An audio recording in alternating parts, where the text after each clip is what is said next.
एक छोटे से गांव में रमेश नाम का लड़का रहता था। उसका परिवार बहुत गरीब था।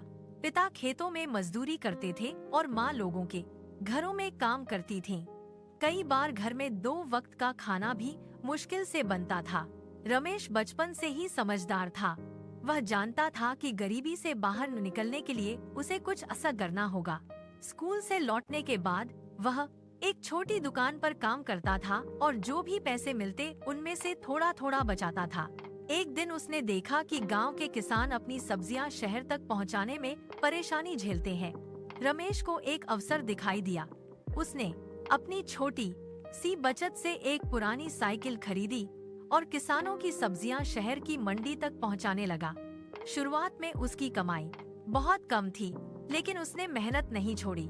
कुछ वर्षों बाद उसने एक छोटा मालवाहक वाहन खरीद लिया। अब वह केवल सब्जियां ही नहीं, बल्कि अनाज और अन्य सामान भी ढोने लगा।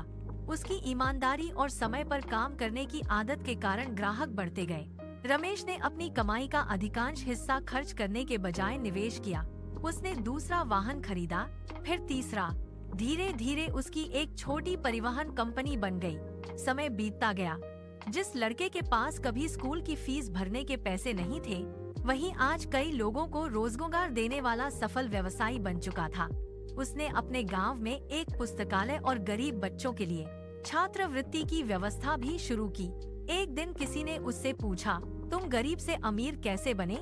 रमेश मुस्कुराकर बोला, मैं एक दिन में अमीर नहीं बना। मैंने छोटे छोटे अवसर पहचाने, मेहनत की, ईमानदारी रखी और जो कमाया उसे समझदारी से बढ़ाया। गरीबी मेरी शुरुआत थी, मेरी मंजिल नहीं।